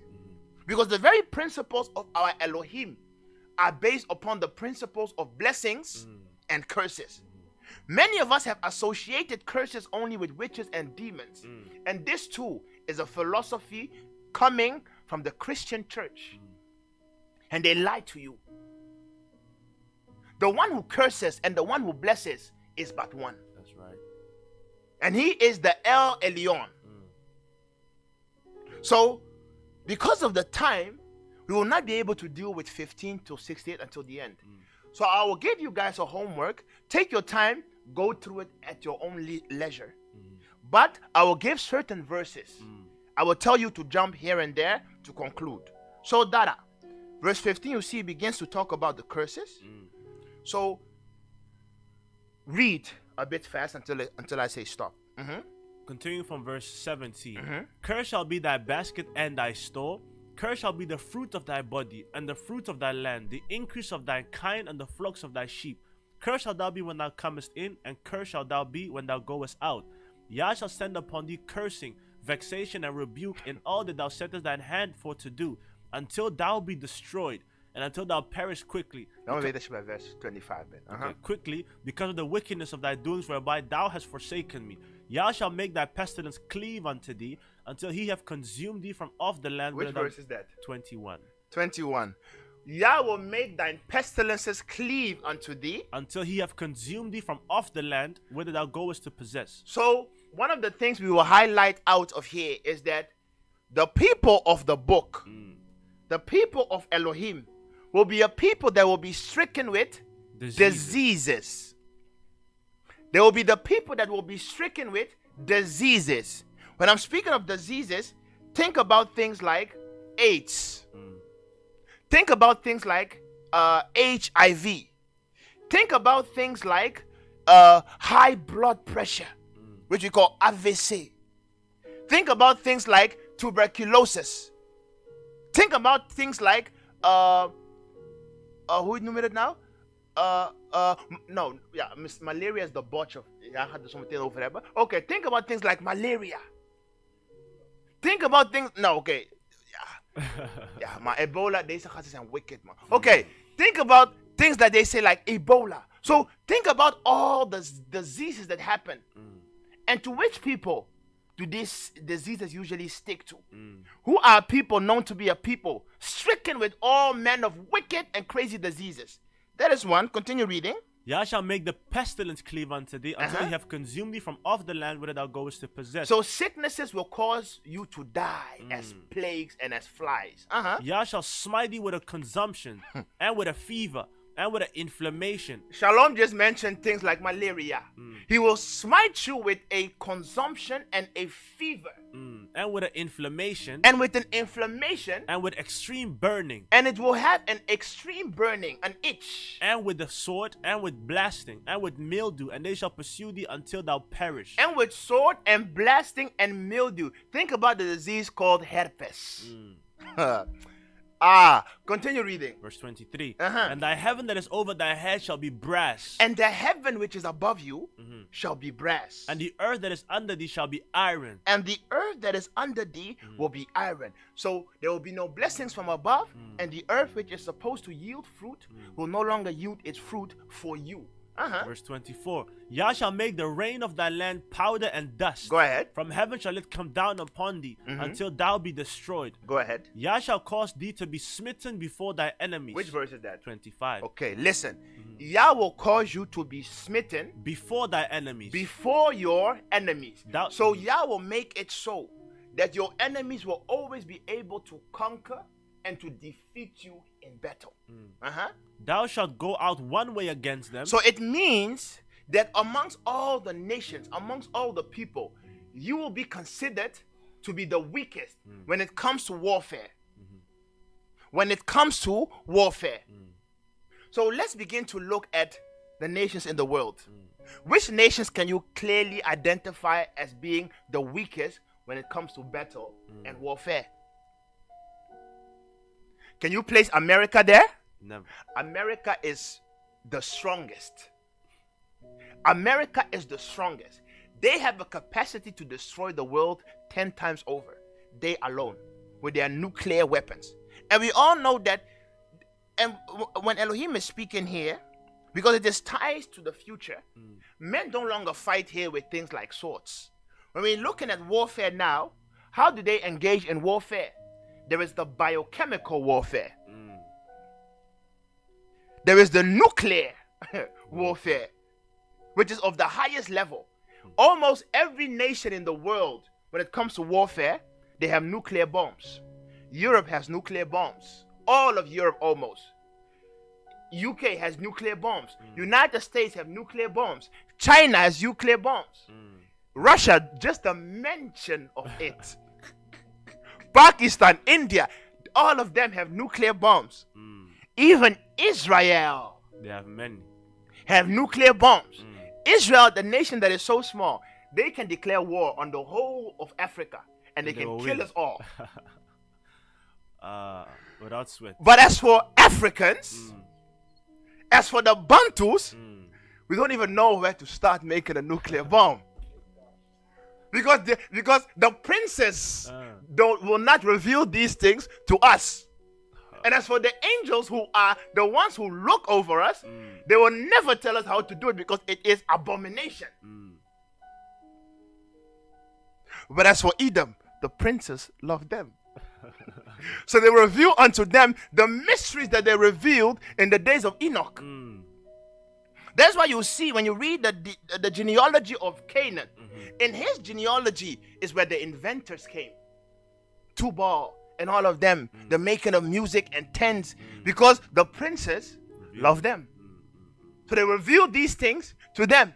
As for us, the only thing the Most High reveals is obey my commandments. Obey my commandments. So he says that ye will be smitten by other nations. Yah shall cause thee to be smitten before thy enemies. Thou shalt go out one way against them You will go one way against them. and flee 7 ways before them. We don't stand a chance when it comes to warfare. That is one of the ways how you can identify the people of Elohim. So when it comes to fighting, they will be powerless. The least. We all know the 3-day war of Israel was back in the days around the 80s. There was the 3 days war of Israel. The surrounding nations, all of them were fighting against Israel. They stood their ground. They were able to overcome them. Israel in the Middle East exercises more right and power than all the other. The only nation really contends with them is Iran. And even Iran is being bombed every time. But Israel, physically, they are strong. Physically, Israel is strong. They can defend themselves. And they also are in league with America. So their big brother always defends Israel. That's why they have such a big mouth. Because everyone in the Middle East hates Israel. And yet no one can fight against them. And yet no one can fight against them. But as for the people of the book, according to Bible prophecy, They shall be smitten before thy they will be enemies. powerless. Thou shalt go out one way against them and flee 7 ways before them. Go ahead. And thou shalt be removed into all the kingdoms of the earth. Go ahead. And thy carcass shall be meat And you will be removed. into all the kingdoms of the earth. So we identified sicknesses, We identified the lack of power to defend themselves. The third, you will be removed. Into all the kingdoms of the earth. No, to just a portion of the earth. Into all the kingdoms of the Into earth. all the kingdom. So it means that the nation of the book, they will not go. They will be removed. What does it mean to remove something? Taken out of place. You take something out of place. You are hijacked, you are kidnapped, you are removed from your place. Into all the And kingdoms. you will be scattered into all the kingdoms of the earth. into all the kingdoms of the earth. That is the third sign. So sicknesses, lack of power when it comes to fighting. The third is they will be scattered amongst all the nations of the all earth. the nations of the earth. Ik ga daar zo meteen wat dieper op in. That's right. But I'm just giving the signs and dan gaan we kijken wat we kunnen doen. Go ahead. And thy carcass shall be meat unto all the fowls of the air, and to the beasts of the earth. And your carcasses shall be meat amongst all the fowls of the air and the beasts of the air. Welke verse bij nu? 26. Go ahead. And Yah will 27 now. And Yah will smite thee with the botch of Egypt, and with the emeralds Again, sicknesses. He will smite thee with the botch of Egypt, and with the emeralds, and with the scab, and with the itch, whereof thou canst not be healed. Yah shall smite thee with madness and blindness and astonishment of heart. Another issue here is of all the diseases, one of the diseases that will happen to these people, he will make them mad to the point where, as we say in Dutch, ze zijn niet barkie. So, what it means is, Yah will give them a perpetual state of trauma. These people will walk around and they will be traumatized people. They will be traumatized, always afraid. Of everything. Afraid of everything. Afraid of everything. They go into a room, they feel that they are less than the others. They always feel inferior. They're like, wie ik, nee, me, no. So they will have an inferiority complex. They will be traumatized. They will be afraid. Go ahead. And thou shalt grope at noonday. And you will always grope and sigh. As the blind gropes in darkness. Go ahead. And thou shalt not prosper in thy ways. And because this will be your mentality, you will not be able to prosper. Because you always think negative of you and your surrounding. Go ahead. And thou shalt be only oppressed and spoiled evermore. And you will be oppressed. And you will be spoiled. Evermore. Listen, how can you spoil someone if he doesn't have anything? If I don't have anything, can you spoil me? Impossible. If I'm naked, can you take away my clothes? If I don't have riches, can you spoil me? So this stands to reason that this will be a people who will have plenty. And because they will have plenty, but Yah will have weakened them, they will be spoiled. They will be left to be taken advantage of. And no man shall save thee. Now, which group of people, which nation are rich, yet they can't defend themselves? Wow. Which group of people, which nation are physically strong, yet they can't fight? Which group of nation always feel inferiority and inferior to others, are always afraid, and are being taken advantage of and are being spoiled? Wow. I'm just giving you the options. You yourself interpret. Who do you identify? Who do you identify? Who do you identify? Which nation in the world has gold coming out of the ground like nothing? Which continent in the world has diamonds coming out of the ground like it is nothing? Which continent in the world has cocoa, has wood, has rubber, has cobalt, has magnesium? All of the things that the Gentiles love, but their ground is barren. It does not come out of their ground. The Netherlands has nothing coming out of the ground. They only have een beetje gas in Groningen. Europe has nothing if you compare it to Africa. Yet they prosper. Yet they prosper. In those But how lands. do they prosper? where do they take their things from? The former president of France, Jacques Chirac, when he was about to leave the presidency, he made a statement, and he was like, France became rich off the back of the uncivilized Africans.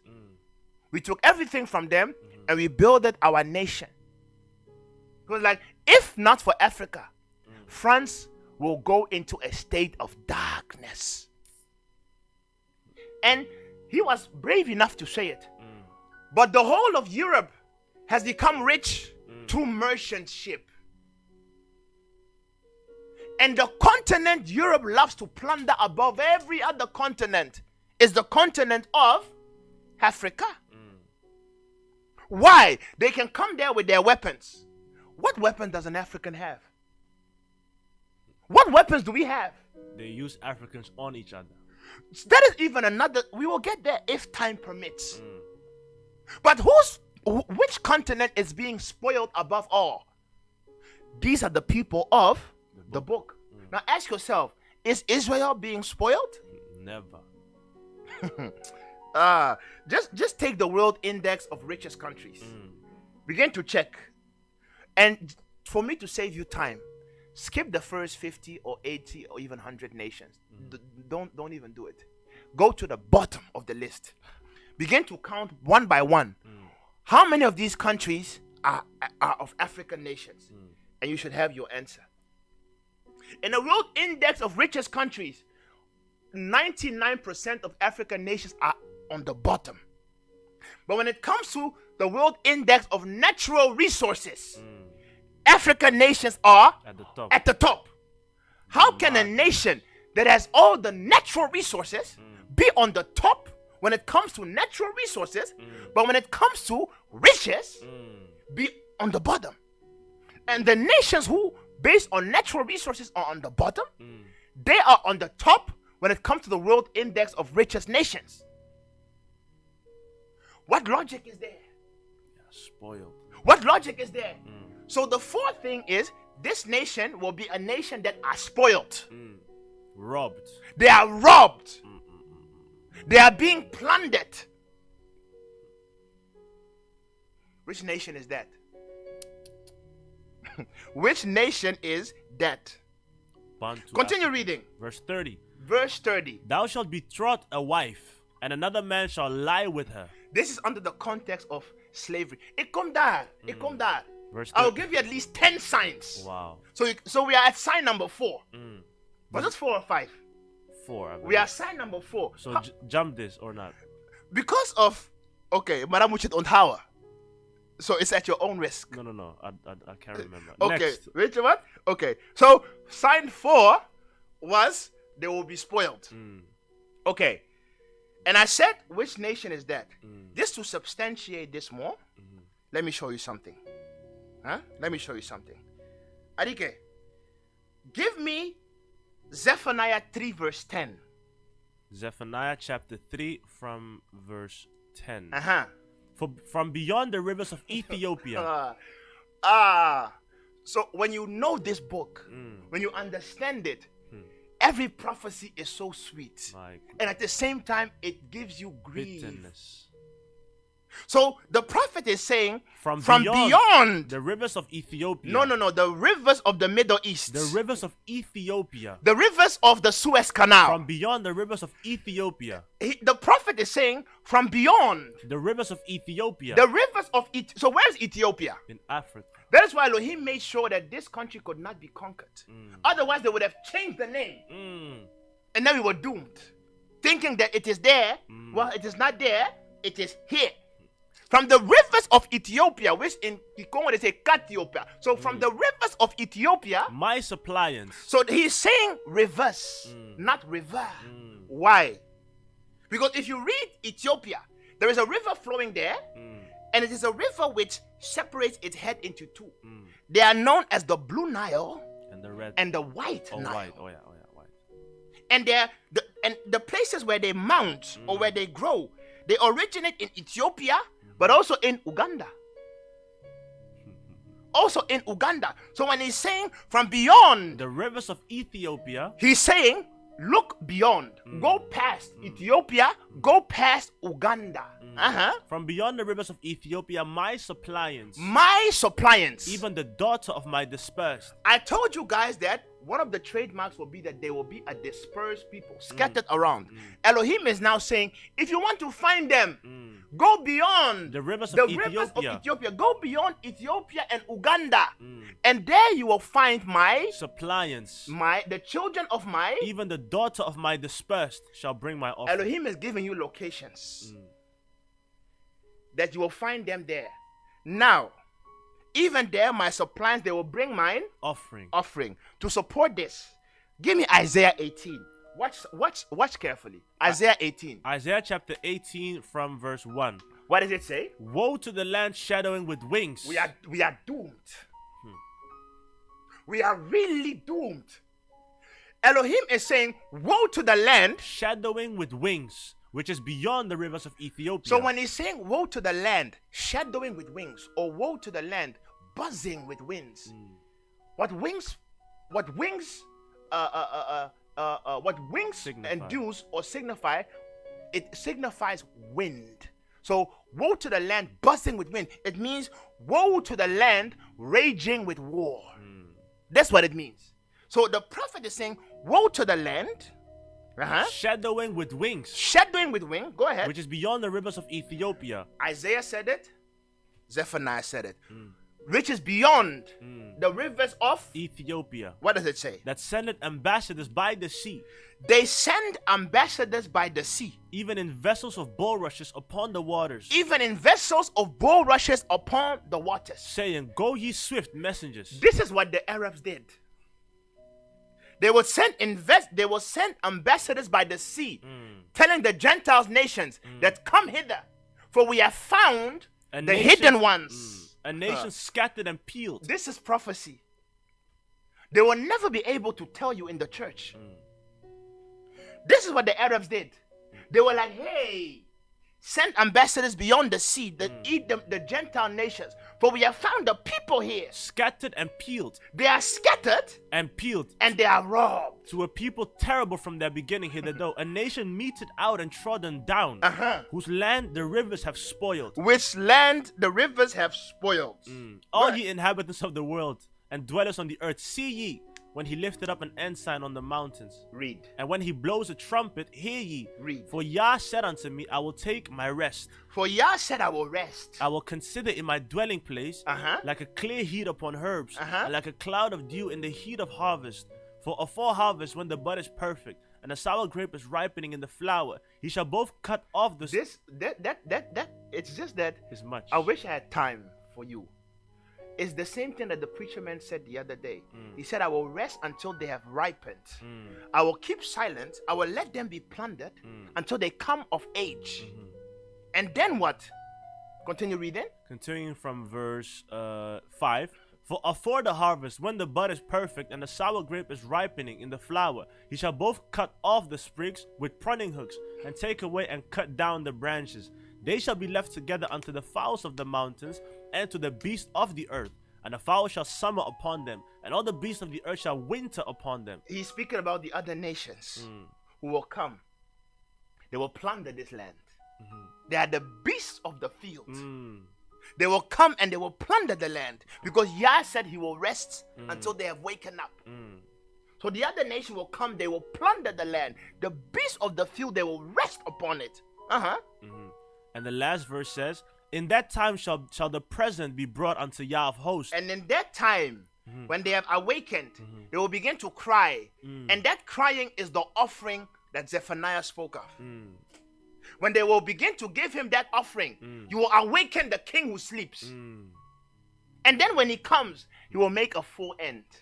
A full end. He will make a full end. Which the prophets call the time of consummation. The time of consummation.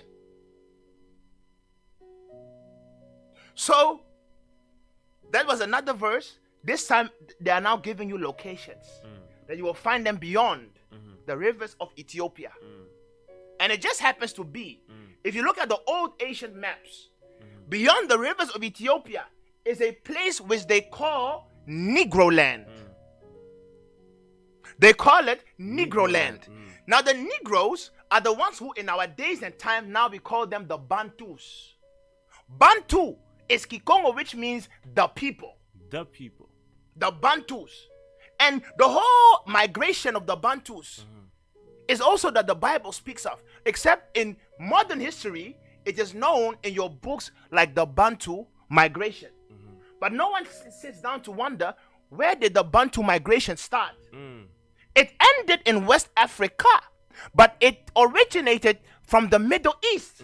Because in every folklore of the Bantus, they will tell you that we are not natives of this land. We come from the East. Every Bantu elder will tell you. The Nigerians say that we come from beyond Egypt. The people of Ghana, they say the same thing. The Congos, we say the same thing. My goodness. So they are telling you that we migrated from somewhere. But we don't know from whence. All that they tell you is, hey, where do you come from? What do we say? 1960 independence. That is all we know. Which also falls in line with another of the signs which Elohim gave us. I have a question. Oh, there is a question. Okay. Yes. I'm at sign number 5 now. Hamador. Yeah. Okay. The question is Who's from who is it? from Mrs. Chin. Oh, okay. The question is, how do you know that a bad situation in your life has to do with a curse from Elohim according to Deuteronomy 28? Or is it just something you need to flee from? So when do you accept it and when do you flee? How do you distinguish that? So as for the fleeing, you can't possible. You can't possible. As for the fleeing, as the people of God, you can't possible. As the people of God are saying. As for the fleeing, there is no fleeing. That is why the Christian churches have doomed your mind. Thinking about, hey, rapture. There is no such thing as a rapture for the people of Elohim. If you read Isaiah, he said, I will rest. I will let the beasts of the field consume until they have come of age. Then I will come. So the curses of Deuteronomy 28, it is a national curse.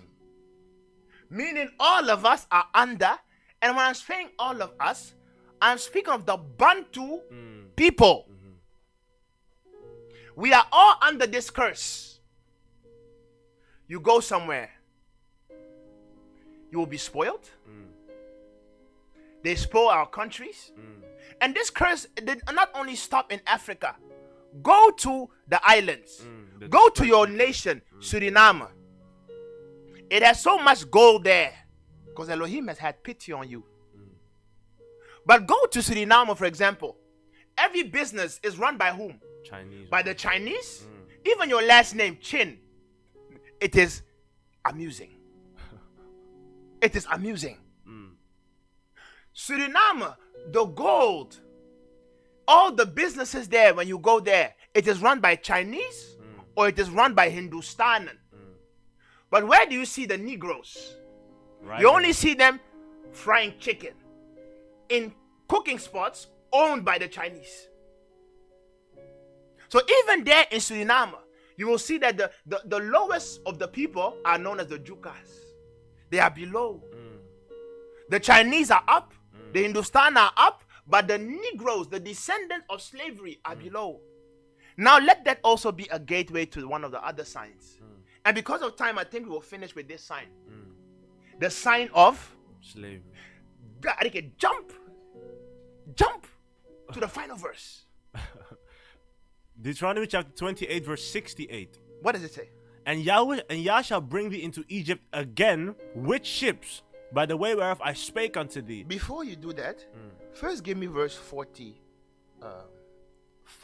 Okay. and then 6, and then 7. Okay. Listen. Deuteronomy chapter 45. Moreover, all these curses shall come upon thee. Moreover, all these curses will come upon thee, and shall pursue thee, and they will follow after you, and overtake thee, and they will overtake you till thou be destroyed, until you are destroyed. because thou hearkenest not unto the voice of Yahweh. So as long as we are living in disobedience, Elohim said these plagues will remain on us until we are dead. Verse So 46. I know almost every black person in his room cries and is like, hey, maar wat is er met ons, man? Oh, that is a question every black people has asked himself that at least once a day. a day. Van, hey, maar, wat is er mis met ons, man? Hey, what is wrong with us, man? Hey, how is this possible? Who has bewitched us? So, As Galatians says. almost all of us ask this question. Now, I have come to give you the answer.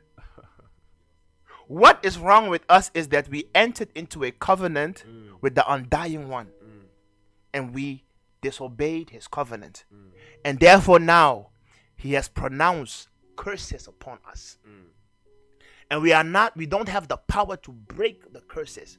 Only he can break it. But before he can break the curses, we must first come back into alignment. So Tali, how do you escape this? You escape this by making sure you obey Elohim to a 400% of your capacity. You ask him for mercy and forgiveness, and then he will not remove all the plagues from you, but he can exempt you from some. But as a people, we are cursed. Moreover, all these curses shall come upon thee, and shall pursue thee, and overtake thee till thou be destroyed, because thou hearkenest not unto the voice of Yah thy Elohim, to keep his commandments and his statutes which he commanded thee.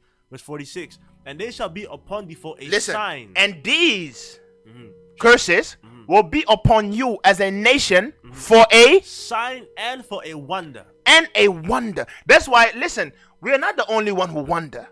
The other nations also look at us and they wonder. They're like, my goodness. What a people. Listen, this is a secret, Almost every white, especially those who are smart, they are like, in their head, they're like, if we had Congo as a land, my goodness. They're like, if we had Ghana, if we had Nigeria as our land, with our intellect, they're like, wow. That's why they make statements like, let's remove them from that, let's just take over. That's the same ideology that they came to South Africa. Because before the nation of Israel now was established in this place that they call Israel, they were first considering which lands to go to. The number one option was South Africa. They wanted to go there.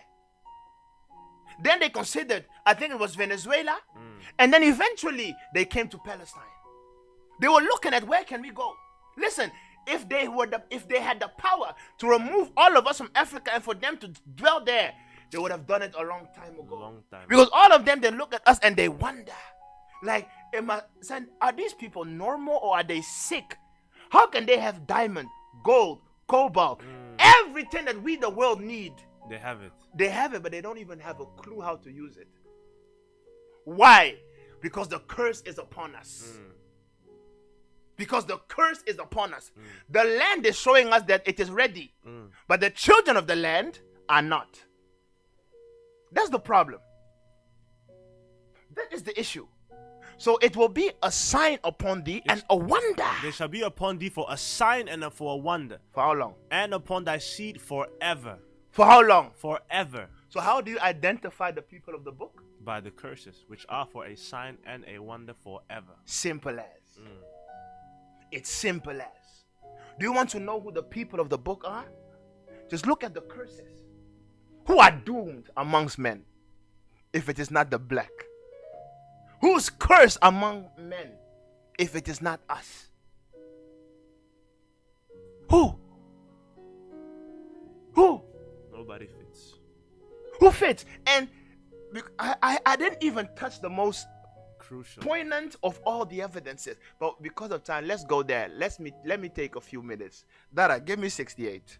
Deuteronomy chapter 28 from verse 68. I will leave you with that final question, and then let's see what will happen next week. So, and Yah shall bring thee into Egypt again, and the Most High, listen, will bring you into Egypt again with ships. So He will bring you into Egypt again with, ships. listen, By the way whereof I spake unto thee, thou shalt see it no more again. Okay. And there shall ye be sold unto your enemies for bondmen and bondwomen, there you will be sold unto your enemies. unto your, Enemies. which nation of people, good listeners, have been sold, have been taken from their land, violently taken, brought into other lands With ships. precision with ships, and there they have been sold for slaves. Which group of people, my friend, can you identify? The people of Israel there, the Ashkenazim and the Sephardic, when they were in Germany, how did they get there? How did they get in Germany? They did not go by ships. VIP planes. And also, they were not forced to go there. They went there voluntarily. And when they got there, Hitler was like, no. It can't possible. And then he brought them into camps. But they went there voluntarily. There was no ship involved. And that is just one of the prophecy. And these people that are now in Israel, they don't fit one of the 10 signs. Not even one do they fit. They were never sold as slaves. But who were sold as slaves? The blacks. Who have all the riches but they are spoiled? The blacks. Who are number one when it comes to riches and plagues? The blacks. Who suffer from trauma and inferiority complex in the world? The blacks. Who fits this like a T? The Bantus. But how can they in your churches now tell you, let's pray for Israel? And when they say, let's pray for Israel, you start praying for the people in the Middle East. But you as a nation, we are all suffering. And I've been only able to touch 6 of the 10.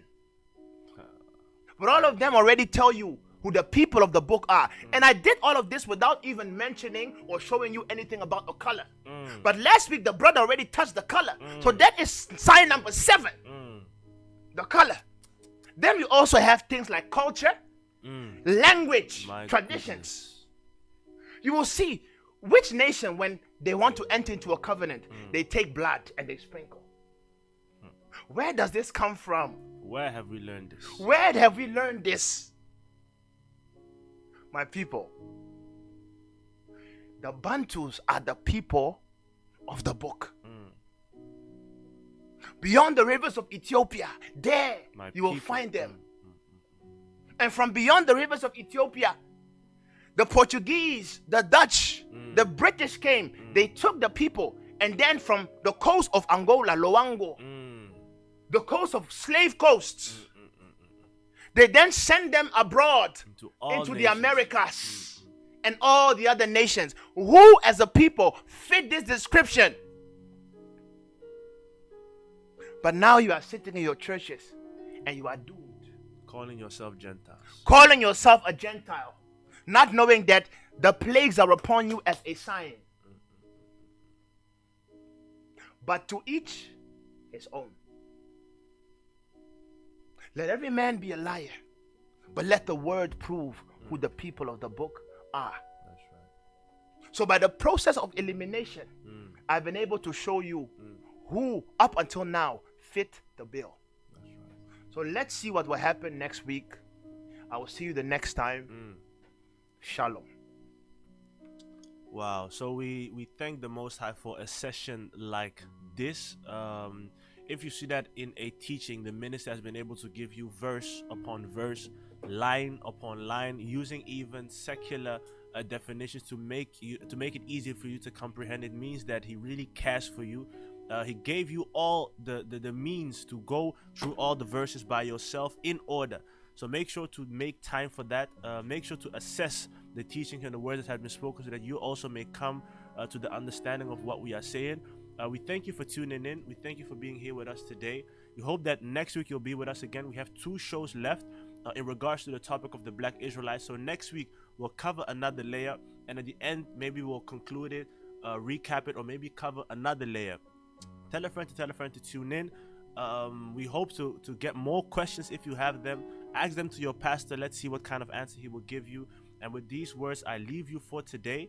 Next week, same time, same spot, Facebook and YouTube Live, 10 a.m. to 12 p.m. Come with your questions maybe. Tell a friend to tune in. We thank you for being with us today. And with these words, we say shalom. Have a wonderful Sabbath. Nalikolo na sepe na samabele moto amona na kite oya kokaki kozwa esika nanga na ekulu yo mwana na mpate oswi esika ya batu ebele ondimi koyokisa masoni na ekulusu tu n'étais pas obligé comme masoni ya batu amoki tu n'étais pas obligé na koyokisa masoni ekulusu tu n'étais pas obligé ya kondima kopesa bomo eponanga na bika tu n'étais pas obligé kasi mosala osala nekulu etininga na yebanze esengo na